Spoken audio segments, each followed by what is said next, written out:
Hello everybody and welcome back to the Dovetail box series. In the previous video we got the profile for the plinth cut and now we're going to begin mitering it. Let's get going.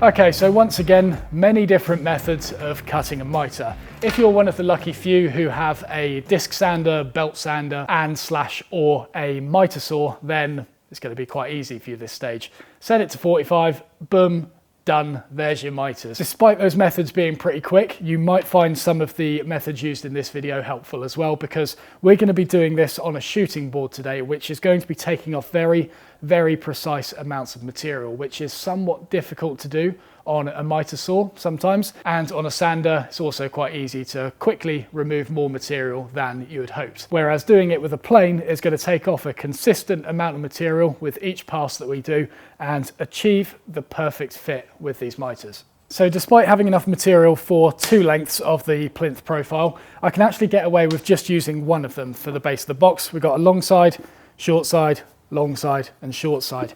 So this is beneficial because not only does it require less material, even though I've already cut that profile, but never mind, but it also means that I can make this continuous grain running around each of the mitres, which is a very subtle detail. I guarantee you, no one who looks at this box will notice the fact that there is continuous grain around each of the corners, but it's a little gift for you. It's something that you will notice every time you pick up the box, and it's just a nice thing to have. That's all it is. So I'm going to begin by renumbering the sides of the box, going from 1 to 4. And then we're going to be cutting this plinth to the relevant sizes and also numbering those to match the side that we've cut it perfectly to. Now with this whole continuous grain thing, when it's wrapped around an object, there's obviously going to be a join where this corner joins this corner. And preferably we want that to be on one of the back faces of the box as opposed to on one of the front corners. So we're going to start by measuring out from the back of the box on this side. And when you rough cut these to size, remember that you need to fit a mitre on the edge of this material. You can't cut it to size to the exact width/length of the box because then you've got no room to put that mitre on. So leave some material to cut back. If you want to measure it really accurately, the amount of material you need to leave overhanging is the same as the width of this front lip. So I think in this case it's about 8mm or so. So that needs to stick out 8mm, and then that will take the mitre right up to this corner. I'm going to leave a little bit more just to be safe, and then do the same on the opposite corner. Roll the box around, shift it up, so once again you've got a little bit of material to play with, so when it's cut along this line you can still fit a mitre in, and then mark the excess on the other side. And we'll keep doing that until we use up all this material, and then I'll make sure this plinth is numbered with the corresponding side as well. So that was 4, I've just done 1, this will be 2 and 3. So then 1, which is the front face, is then going to have this corner folded around and this corner folded around, and therefore we'll get the nice continuous grain on those 3 front faces. So then we will get these cut to size.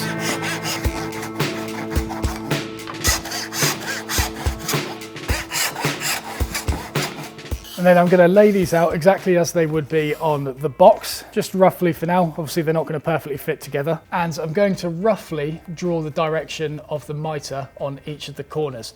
I do this roughly every single time I cut a mitre or cut a rebate or something like that. By just scribbling it on there while the components are together, it means you're much less likely, it basically makes it almost impossible to accidentally cut the mitre the wrong way. So obviously with this corner, as you can see, it's due to be sloped off like this. Very easy to accidentally cut it this way. Very easy indeed. So bunch them together like this, draw the direction of the mitre, and then you'll see that when I cut this out, it will be very clear as to which direction I need to go. This is the reason I rough cut them all to 90 degrees first, instead of just getting them on the bench hook and cutting them at 45 degrees to begin with, because it means that one of them is going the right direction, but then the other one is going the wrong direction, and you need to remember to correct that before you cut the other side to length. Cut them all at 90, roughly draw on the mitres, and then you can easily see which direction you need to cut that mitre. So for now, I'm only going to cut one side of the mitres, and it's just a rough cut at 45 degrees for the time being. And we'll be chopping the other side to length once we've cleaned this up and we can use it as a datum surface.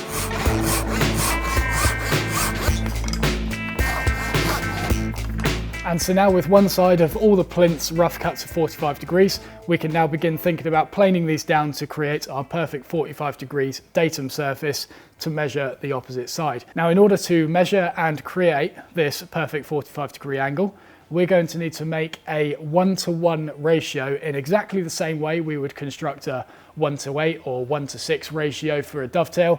A 1-to-1 ratio will give you a perfect 45 degree angle. This is how you do it. Firstly, get a nice flat surface to work on with a perfectly straight edge on it, and just put a mark somewhere on that edge. Now, I'm going to do this in pencil today, but realistically, if you want this to be as accurate as possible, do it with a knife. You'll get a much more precise line. If you need to do it with the pencil, make sure it's very sharp. So with that initial line, you then measure across, let's say 100 millimeters, and put a second mark there and square that up. And then all you need to do is measure 100 millimeters up that line, give yourself a little mark there, and then join up that mark with the initial line that you drew. There you go, that is going to give you a perfect 45 degree angle. As I said, I've done this with a nice thick pencil line so you guys can see what's going on, but I'm going to redo this with a knife, and then that's going to give me a much more precise measurement to work from.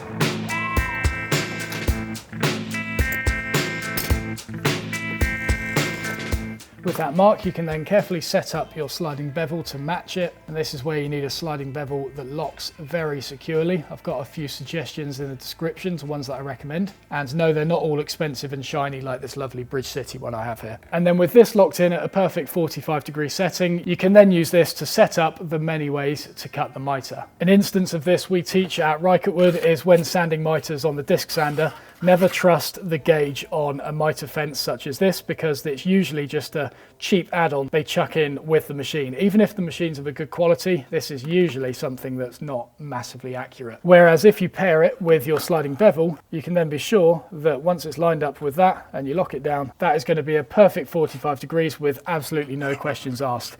And if I look at this, oh whoopee-doo, how about that? Upon locking this fence, you can actually see that that is locking at about 46 degrees as opposed to the 45 that I've just dialed in using the sliding bevel. Don't trust these things. Use geometry and your sliding bevel. So in order to refine the mitres, we're going to be using a mitre shooting board. Now, don't worry too much if you don't have a mitre shooting board, let alone a shooting board for that matter. You can bash one of these together just using a flat bit of material. This is a bit of plywood that I've rough cut a 45 degree angle on. Rough cut, don't worry, it doesn't need to be accurate.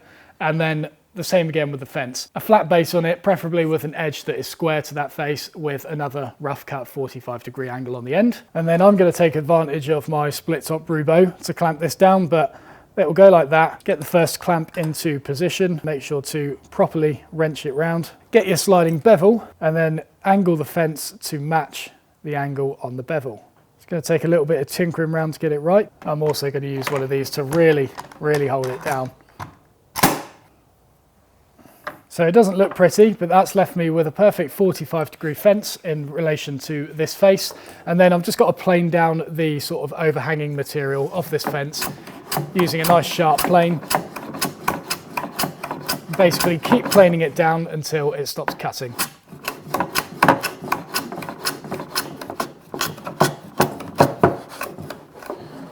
And there you go. That is your beautiful mitre shooting board. Obviously, after giving that bit of abuse, just double check that it is still sitting at 45 degrees. If you've wrenched enough clamps on it like I've done here, then it should stick. And I will say it makes it much easier to flush off that fence if you have a very sharp plane. If you're finding that it's chopping up or it keeps punching the fence away and you're having lots of trouble doing it, chances are your plane's not sharp enough. So with those rough cut 45 degree edges, we can now get them on here and carefully clean them up to get us that perfect 45 degree face.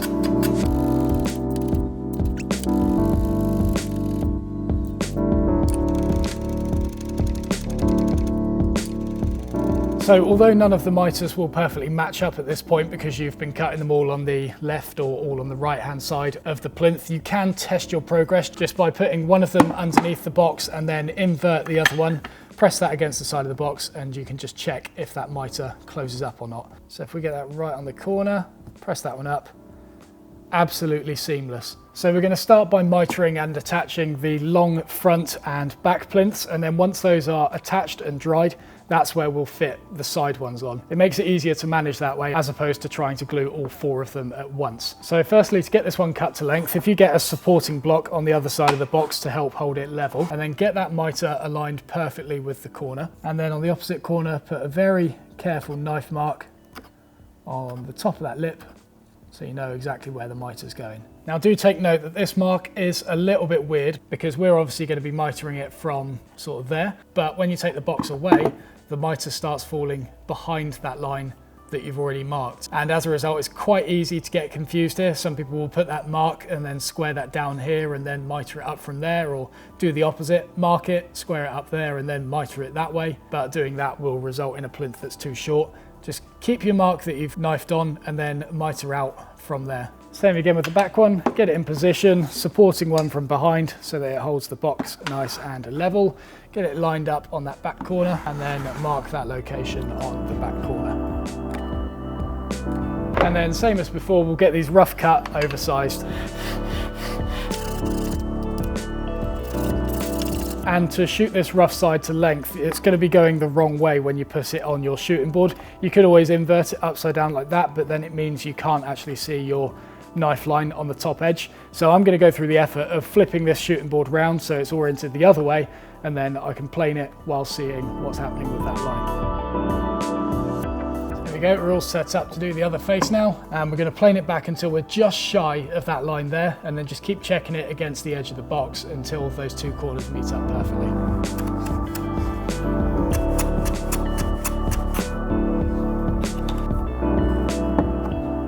Now if you're approaching the knife line and you're struggling to see if it's actually hitting the corners perfectly, because it does take quite a good eye to notice these things, what you can do is use one of your other mitres that will now fit perfectly on the corners. Get that aligned so there's no gaps around the bottom of the plinth or on the mitre, and then check the opposite corner and it will make it a lot more apparent if you need to remove material. So when I did this by eye just now, it looks like it was pretty well lined up, but actually there's still about 0.5 millimetre to come off this.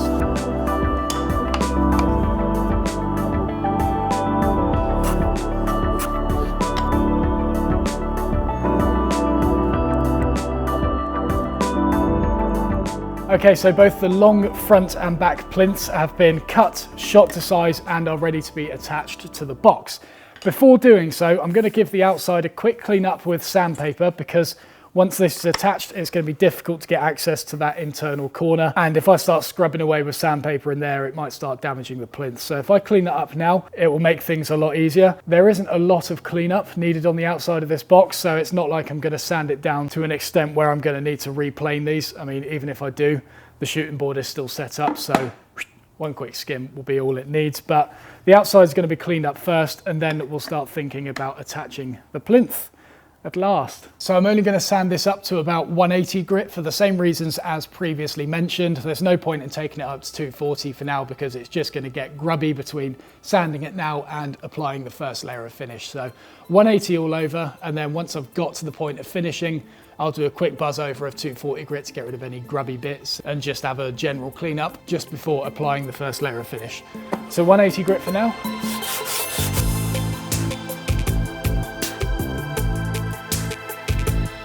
So, gluing. Before going ahead and just slapping glue on this and then hoping for the best, I'm going to do a quick dry fit to make sure everything goes together as intended. And by carrying out a dry fit, it also means that you know you have everything to hand ready to go. Keep in mind that by sanding these outside faces, it means that you may also sand off the marks that corresponds to the correct plinth. I transferred the marks to the bottom of the box before sanding them off, so I know exactly where things are meant to be. So I reckon 3 clamps should be all we need to do this. Let's rest the plinths on there, get the box on top of them, and use our little alignment thingamajig to get the plinths in location. Cool, so that's nice and simple. Got a look at the bottom, looks fine to me. Is that all lining up? Yep. All right, I think we're ready for glue. So I'm going to use Titebond 2 for this, and I have got a wet rag, well, a dry rag at the moment. It's going to be a wet rag to wipe off the excess glue. You do have a choice when it comes to removing glue. If you would prefer to wait for it to dry somewhat and get kind of a hard skin over it and then peel it off with a chisel. That is another great way of removing squeeze out without any of the issues of like raised grain and stuff that using a wet rag would bring you. I prefer to use a rag like this because it's something that it means that I can clean up the glue immediately, because in the past, there's been a few instances where I've left the glue to cure and had the full intention of coming back to chisel off the excess and completely forgot. And then it dried rock hard and it was a nightmare to get off. Whereas if I do it immediately, it's then sorted, albeit having to sort of sand it a little bit afterwards. But you do have a choice here. It's just whatever method works best for you. But saying all that, I would much prefer if this stuff did stay nice and tidy while I glued it. So I'm just going to put a thin bead in the corner.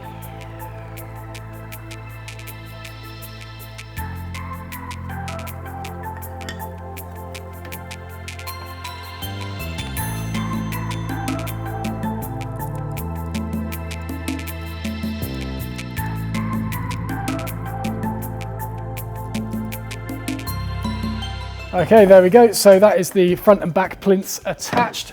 Little tip for you while you're cleaning out squeeze out is wet the rag and then wrap that around a 6-inch ruler, because it's thin.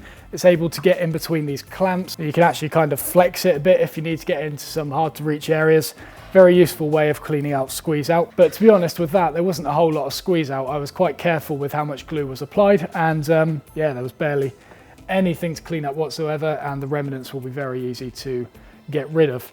So while that's gluing, we can actually work on the two shorter mitres as well, because we have full access to these corners. They've all been sanded, nothing stopping us from planing them now, is there? So to be honest, fitting the short plinth between those two long plinths is pretty self-explanatory. Rough cut that side, keep planing it down until it fits perfectly between the two long plinths that are poking out the side of the box. There's not a lot to it, and as a result, I'm probably just going to time lapse the majority of it. But before I go ahead with that, there is one thing that I'd like to share with you, which is a great way to fix a mitre that you've accidentally cut slightly too short. If I draw just a generic mitre on here, well, sorry, a double-ended mitre sort of thing, and let's say this needs to fit around a box. So that would be lined up with this corner here. But when you cut the mitre for the opposite face, you accidentally cut it a little bit too short. So you can see that this corner's in line. This one, however, is in line with that edge. What you can do with this is simply plane the inside face of the mitre, and therefore by doing so, let's say you take it back that far and rub out all this real quick. Simply by planing back that mitre, that one still a little bit shy, but this one, which was previously flush, is now overhanging the edge of that material, and you can shift it up. And actually it's a technique that not a lot of people think of, despite how simple that is. You know, that distance is quite obviously shorter than, let's say, that distance halfway up the mitre. By planing the inside face and bringing it up to that level consistently along means that you basically extend the distance between the two mitres. Yes, you are making that component slightly thinner, but you'll be surprised how much distance you can make up by simply taking a few shavings of that inside face. It does extend the mitres by quite a considerable amount. However, with this, it shouldn't really be an issue. We've got 3 points of contact for this mitre to land in, and just by taking one skim, checking it, a skim, and then checking it, we should be able to achieve a superior fit here with not a lot of effort. Okay, well, the memory card ended up dying halfway through that time lapse, but there wasn't anything notable happening in there. As you can see, we've got a lovely fit in there, absolutely no gaps in either of the mitres. And yeah, that's pretty much ready to be clamped now. So we'll do a quick dry fit.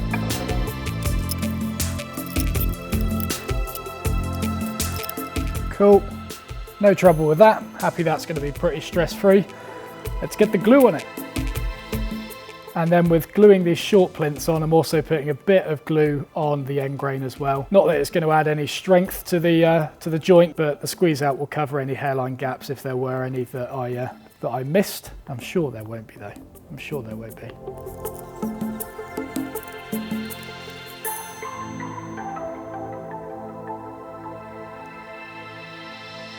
Right, and there you go, guys. That is how you mitre and attach the plinth of the box. So, As a general recap, never trust a mitre fence if you're going to be doing this on the sander. Always rely on just basic geometry. Create your 45-degree angle using that 1-to-1 ratio. 1-to-1 ratio can be 100 millimeters across, 100 millimeters up, 1 mile across, 1 mile up, whatever. As long as it's the same measurement, you will get that 45-degree angle, and that will give you superior mitres. Obviously, make sure when you're shooting them down to set that plane to a very fine cut and make sure it's razor sharp, and that will give you seamless joints. And other than that, just take your time.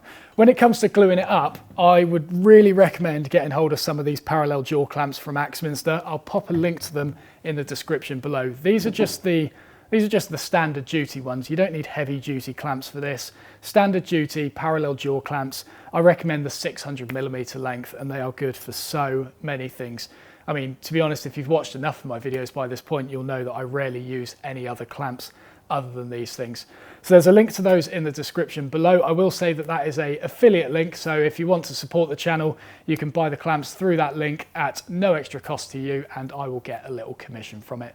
Completely up to you, little recommendation from me there, but other than that, you're now ready to move on to the next lesson, which you can do so by clicking the link below, and if you haven't already, please press the subscribe button to the left-hand side of the video. I'll see you in the next one.